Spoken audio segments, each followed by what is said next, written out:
높이 올립니다. 욥기서 제22장 1절에서 9절. 대만 사람 엘리바스가 대답하여 가로되 사람이 어찌 하나님께 유익하게 하겠느냐. 지혜로운 자도 스스로 유익할 따름이니라. 네가 어려운들 전능자에게 무슨 기쁨이 있겠으며 내 행위가 온전한 그에게 무슨 이익이 있겠느냐. 하나님이 너를 책망하시며 너를 심문하시며 너의 경외함을 인하느냐. 내 악이 거지 아니하냐. 내 죄악이 극하니라. 가다없이 형제의 물건을 볼모 잡으며 헐벗은 자의 어복을 벗기며 가난 자에게 물을 마시우지 아니하며 줄인 자에게 식물을 주지 아니하였구나. 권세 있는 자가 토지를 얻고 존귀한 자가 거기서 사는구나. 내가 과부를 공수로 돌아가게 하며 고아의 팔을 꺾는구나. 아멘.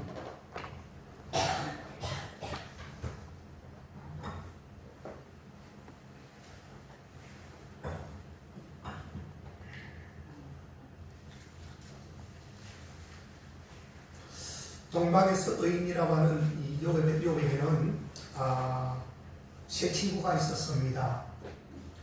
그 친구는 빌닷과 소발과 엘리바스라고 하는 친구였습니다. 자, 오늘 본문에 보면 욥기서 22장 1절에서 9절을 살펴보면 엘리바스의 친구에 대한 변론이 나옵니다. 오늘은 이 세 친구 중에서 엘리바스에 관한 내용의 말씀을 드리는 것입니다. 자, 여기서 엘리바스라고 하는 친구, 이 친구는 욥을 정죄하고 있으며 하나님의 보응의 원리를 설명하며 욥을 향하여 회개를 촉구하는 그런 모습을 지금 우리가 볼 수 있습니다. 요즘 계엄과 관련해서 재판되어 기각되는 모습을 우리가 심심찮게 볼 수 있는 것처럼 우리는 가끔 TV를 통해 재판하는 광경을 얼마든지 때로는 볼 수가 있습니다. 재판을 하면 꼭 그 일에 증인들이 나오게 되며 증인대에 서서 그리고 법원서기는 그 증인에게 선서를 지키게 됩니다.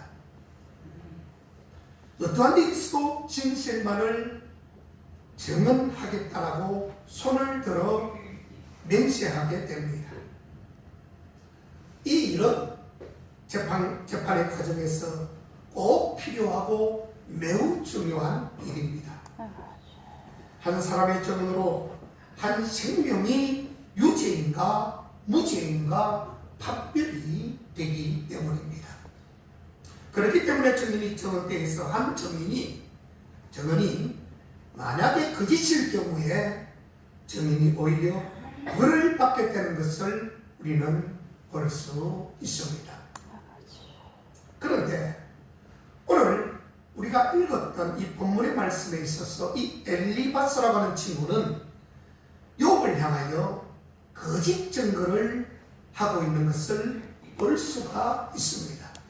자, 6절에서 9절 사이에 보면 엘리바스는 욥이 형제의 물건들을 올모 잡았다라고 그렇게 말을 하고 있습니다. 올모 잡았다. 올모가 뭐죠? 올모라는 것은 어떤 한 사람을 어떤 상황에 대한 이유에 대해서 그 사람을 내가 억압하고 잡아 놓는 것을 이야기하는 것입니다. 헐벗은 자의 어복을 벗기었고 목마른 자에게 물을 마시우지 아니했다고 했고 배고픈 자에게 먹을 것을 주지 아니했다라고 말하고 있습니다. 이어서 땅을 차지해서 고아와 과부를 돕지 않았다라고까지 말하고 있습니다. 여러분, 이 말을 엘리바스가 말을 했는데 만약 욥이 그러했다면 욥은 죄를 지은 것이 분명합니다. 하나님 앞에 너무나 큰 죄를 범한 것입니다. 그리고 지금의 욥의 고난은 그러한 죄에 대한 형벌이라고 해도 과언이 아니었을 것입니다.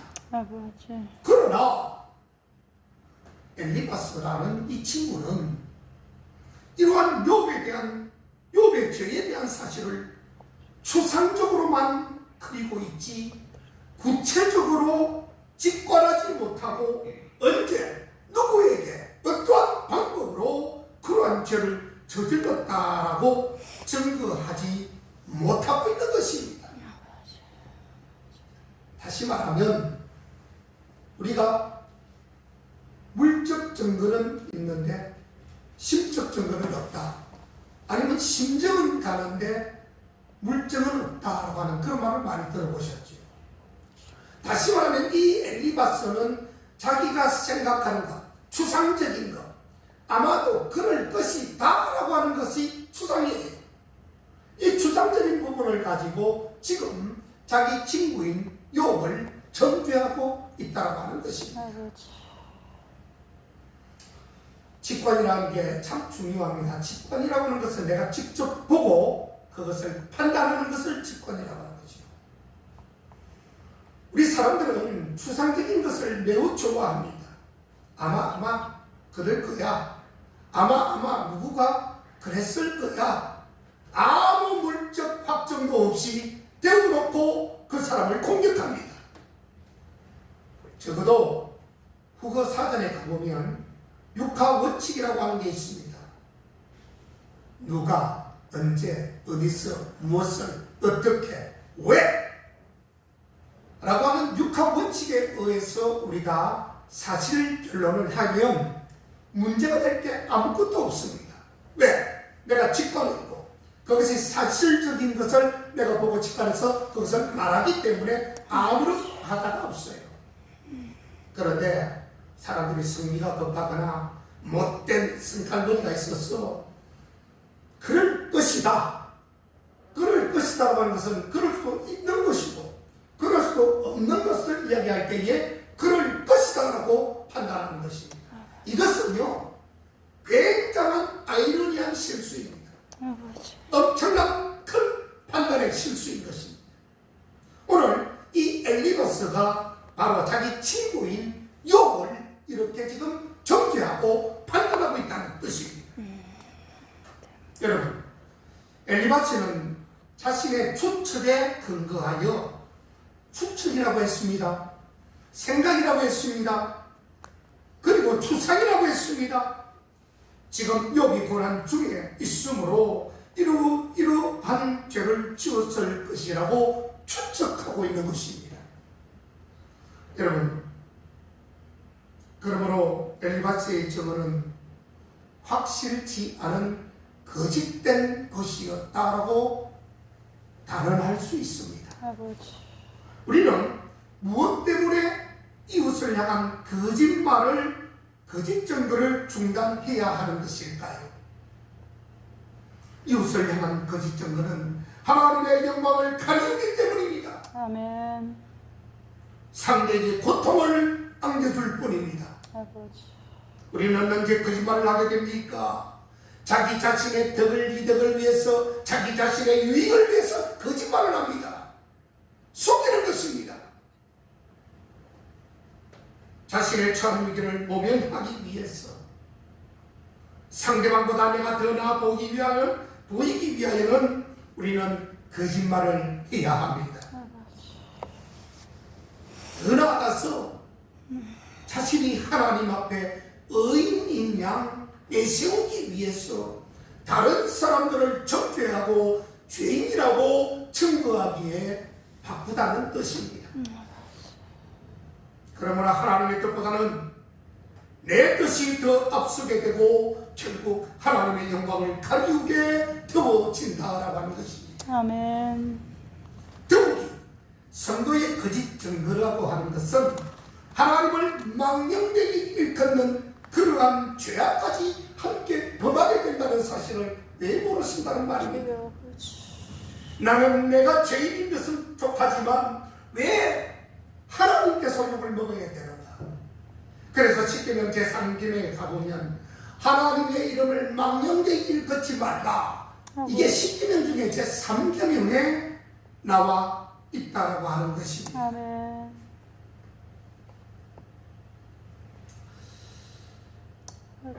또한 이웃을 향한 거짓 증거는 한 영혼을 여러분 파멸로 이끌게 됩니다.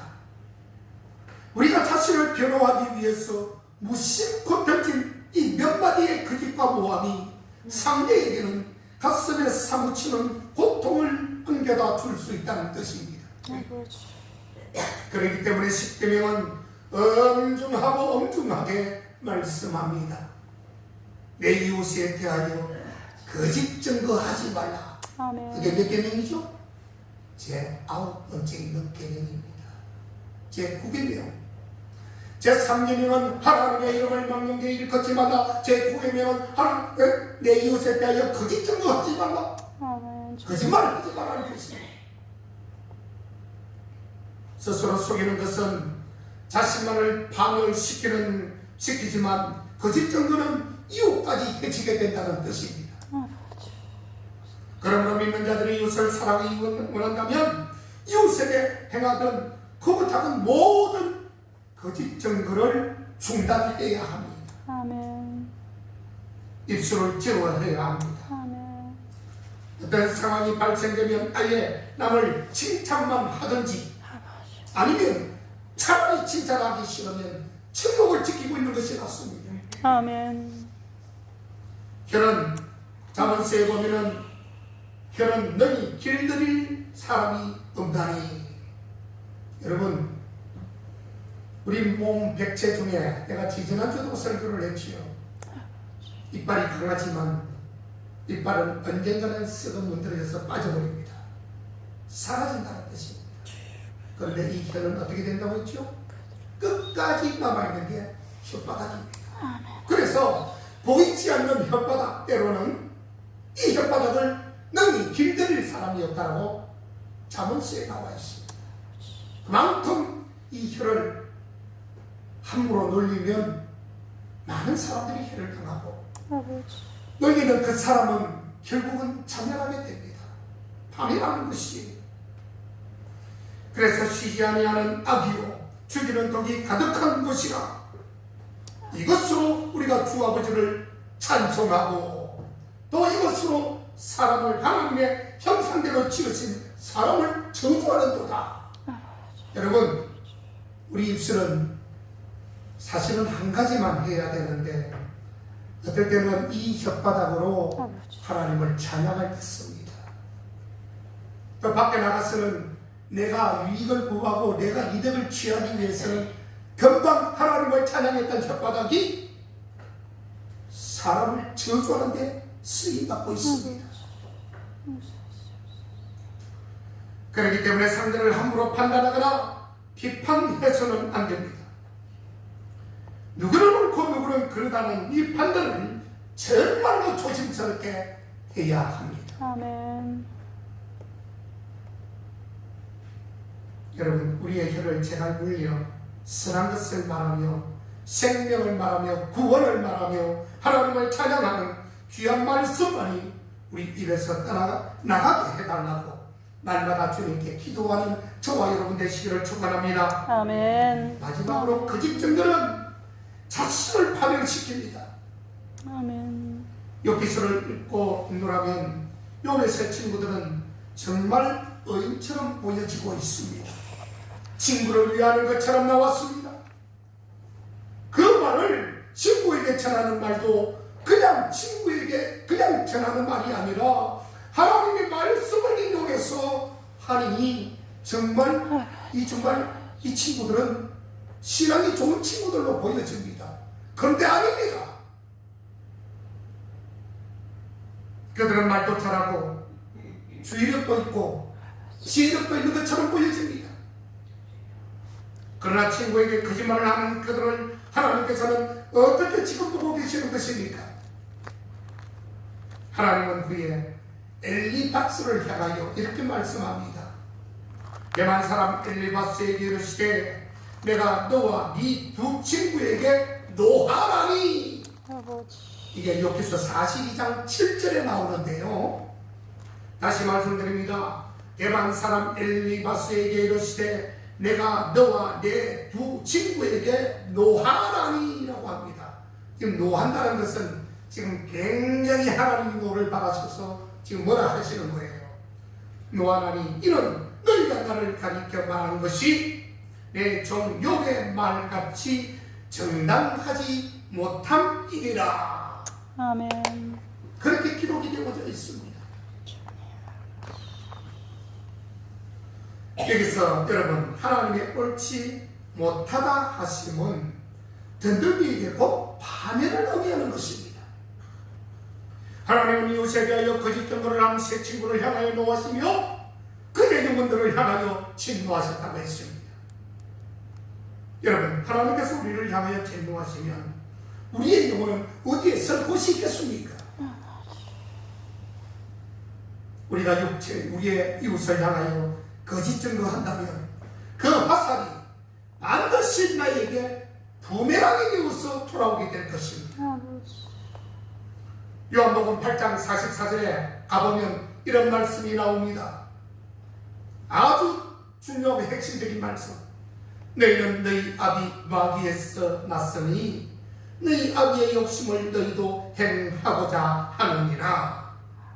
그는 처음부터 살인자요 진리가 그 속에 없으므로 진리에 서지 못하고 거짓말을 할 때마다 제 것으로 말하나니 이는 그가 거짓말쟁이요 거짓의 아비가 되었습니다. 무슨 말씀입니다. 마귀는 처음부터 살인한다요. 처음부터 진리가 그 속에 없기 때문에 진리에 서지 못하는 거짓말장이라고 말하고 있습니다. 예수님께서는 유대인들과 논쟁하시면서 그때 당시에 그들의 영적 상태를 강하게 경고하고 있는 것입니다. 이 말씀은 우리에게 영적 분별력을 갖고 누구를 따를 것인지에 대해서 분명하게 고민하라고 하시는 주님의 준엄한 명령인 것입니다. 아멘. 우리는 진리 가운데 거하며 하나님을 따르는 삶을 반드시 살아야 합니다. 마귀의 특징이 있습니다. 거짓과 살인. 예수님은 마귀를 처음부터 살인한 자라고 했습니다. 이는 창세기에서 가인이 아들을 죽인 사건과 마귀가 하와를 속여 죄로 이끈 그런 일을 떠올리게 하는 것입니다. 마귀는 거짓과 미혹으로 인간을 파멸로 이끌고 궁극적으로 멸망에 빠뜨리게 합니다. 거짓은 마귀의 본성입니다. 거짓말하는 자는 마귀가 그 속에 들어가 있는 것입니다. 그는 진리를 알면서도 그 진리를 왜곡합니다. 사실을 사실대로 말하지 않습니다. 사실을 왜곡해버립니다. 거짓이 참이면 말합니다. 얼굴에 가면을 덮어쓰고 얼굴 색깔 하나 변하지 않고 입에 침도 튀기지 않으며 거짓말을 합니다. 이게 바로 마귀의 본성인 것입니다.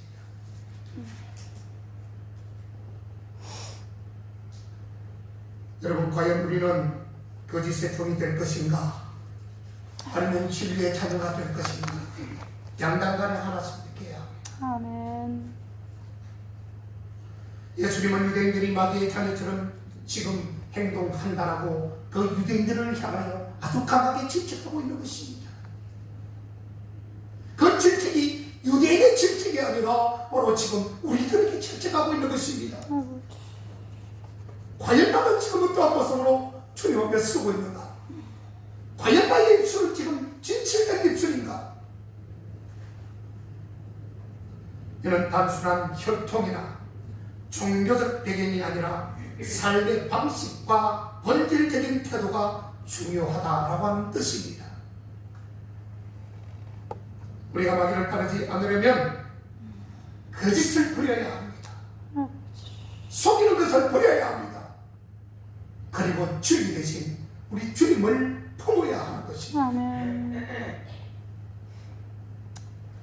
예수님은 요한복음 제14장 6절에서 내가 곧 길이요 내가 곧 진리요 생명이니 나로 말미암지 않고는 아버지께로 절대로 갈 자가 없으리라. 말씀하셨습니다. 아멘. 거기에 바로 진리가 들어가는 것입니다. 진리 가운데 사는 삶, 진리 가운데 산다는 것은 말씀을 따라 행하는 삶이에요. 하나님은 우리에게 성령을 보내셔서 거짓과 악에서 보호하시고 진리를 깨닫게 해 주신다는 것입니다. 아멘. 우리가 하나님과 동행할 때 거짓을 멀리하고 정직과 사랑으로 살아갈 수 있어야 합니다. 아멘. 이게 바로 믿는 자의 도리인 것입니다. 아버지. 믿는 자라면 이렇게 기본적으로 이 정도의 기본법을 지키지 못하면 다른 건 아무것도 할 수가 없어요. 적어도 주님의 진리, 주님을 사수하는 것. 주님은 바로 진리요. 진리는 하나님인데 그 진리를 우리가 왜 믿어버린다면 다른 아무런 개념도 윤리와 법도도 아무것도 지킬 수 없는 것입니다. 우리가 하나님과 동행할 때 거짓을 멀리하고 정직과 사랑으로 살아가야 합니다. 아멘. 예수님을 믿고 따르는 삶은 마귀의 거짓을 이기고 하나님의 자녀로서 살아가는 삶인 것입니다. 오늘 본문을 통해 우리는 거짓과 미혹의 세상에서 진리의 자녀로 살아야 함을 다시 한번 깨닫게 되는 것입니다. 아멘. 마귀는 거짓의 압이며 사람들을 속여 죄와 멸망으로 이끌고 있습니다. 지금도. 그러나 예수님은 우리에게 지금도 진리를 전해주고 있어요. 아멘.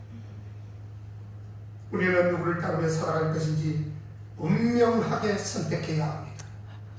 거짓의 아비를 따르지 말고 하나님의 진리 가운데 굳건히 사는 믿음의 삶을 살아가시기를 바랍니다. 아멘. 사랑하는 성도 여러분, 자신의 유익을 위하여 다른 사람에 대해 거짓 증거하는 것은 그리스도의 이름을 욕먹이고 하나님의 영광을 가리우는 큰 죄를 짓게 되는 것입니다. 또한 이웃을 해치는 것입니다. 그리고 결국에는 자신까지도 파멸에 들어가는 겁니다. 지옥불로 들어가는 것이에요. 그러므로 우리는 하나님 앞에서 두렵고 떨리는 마음으로 진실만을 말할 수 있어야 합니다. 아무쪼록 우리의 언어에서 그리스도의 향기가 발하여지는 여러분들 다 되시기를 주의 이름으로 축원합니다. 아멘. 기도하겠습니다. 아버지. 하나님 감사합니다. 거짓말의 결과는